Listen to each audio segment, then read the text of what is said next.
Team Dateline this week are Ned Temko, political commentator and former editor of the Jewish Chronicle, Agnes Parrier of Marianne, the French magazine, Nisreen Malik, who analyses Arab affairs, and Michael Goldfarb, the American journalist and podcaster.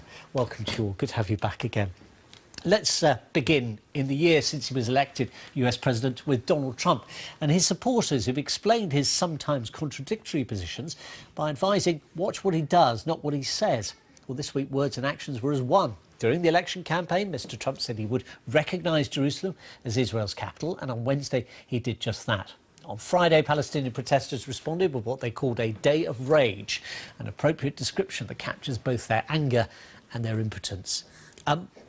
Ned, he's broken out of this position that has been established policy where the Democrats or Republicans have been in the White House for decades now. Could he, doing that, encourage others to do the same? No, in a word. I'd be astonished. And in fact, you said that for once words and actions were the same.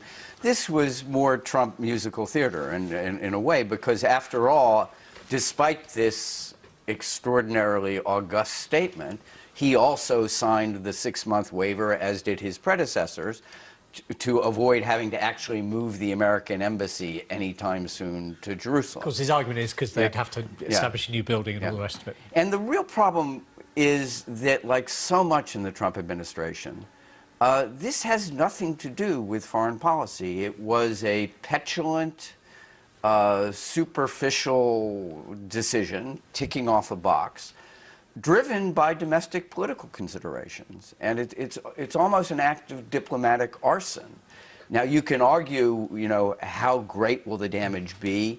There is some reason, I guess, to feel happy, that's the wrong word, a little bit relieved that more people haven't died as a result of the inevitable violence that's followed this.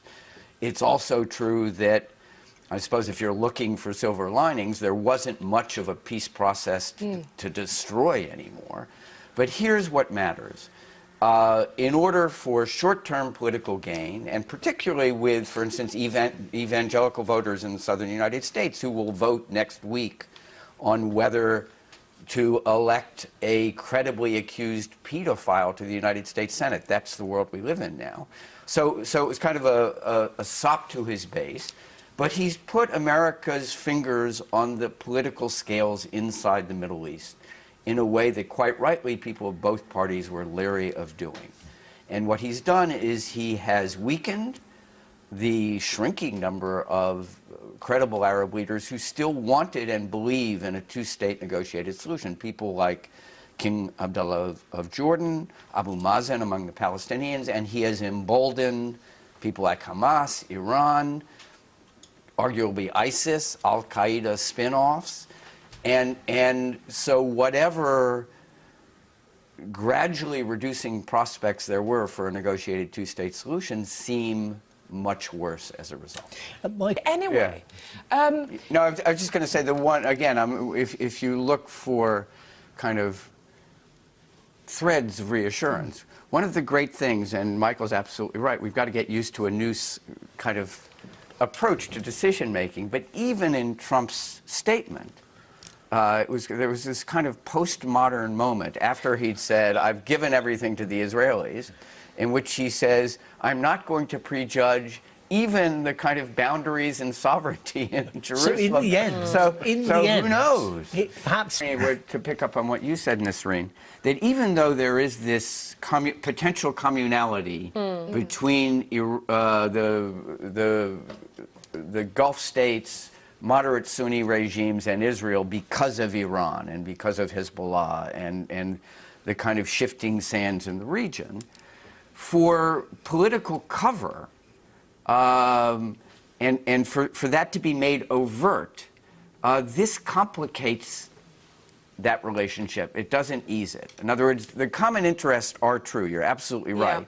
But even if you're the new up-and-coming, brightest new crown prince in Saudi Arabia, you do need to be cognizant of the limits of what you can say or do against the background. But you see, I interests. think those limits are shifting. But have they shifted sufficiently? I think they have. I think they are. I think we're in the process of seeing something quite extraordinary happen in the Middle East, which is that the Palestinian cause is no longer a red line issue. I think And some people will say that some of the Arab governments have paid lip service to it for years anyway. Yes, and I That's think true, most people know, really, that it's lip service. And, you know, you have diplomatic And indeed, the representation. Palestinians have long known it's Yes, and lip service. Palestinians know it as well. And you've had diplomatic representation of Israelis in Jordan and Egypt, and everyone, you know, there's flights between Israel and Egypt every day of tourists. And so no one is under any illusions, I think, that normalization with Israel has been on the cards for a long time. I'd just like to pick up on one thing, though, that Michael said, which is that, you know, this doesn't change the calculus.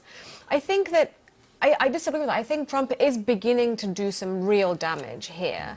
And I think people make this, I think, understandable distinction, which is, you know, under Obama, things looked a certain way, but actually beneath it all, bad things were happening. And all that Trump is doing is actually just removing that mask and showing things as they are. But I think that there is some merit, some benefit to at least the appearance of symbolism, the respect for symbolism, the respect for appearances. And I think Trump, with the Muslim ban, with the Jerusalem recognition, with all the things that he's doing to basically talk to his base and say, see all these buttons that we weren't allowed to push, I'm going to push every single one of them. Yeah, See just what the happens. world, full stop. It is And- is and- I very mean, I'm okay with dangerous. that. I'm okay with the US pulling away from the world. What I'm not okay with is it doing it selectively. And what it's Yeah. done, as you have said, is put its sort of finger on the scale in the Middle East and Yeah. emboldened all these very problematic calculations in the Gulf, which mean that the Palestinian people will continue to suffer, that democracy as a cause will continue to be undermined. Can we? The final irony about this, and this will be very quick, is you asked, you know, or we were saying, what did he get in return? The final irony is this is a guy who wrote a book, or had a book ghostwritten for him, called The Art of the Deal. Both here and perhaps even more brazenly on the immediate withdrawal from TPP, the Pacific Trade Partnership. He withdrew America from the game in return for nothing. And it is puzzling. You didn't frankly have the balls to put country before party.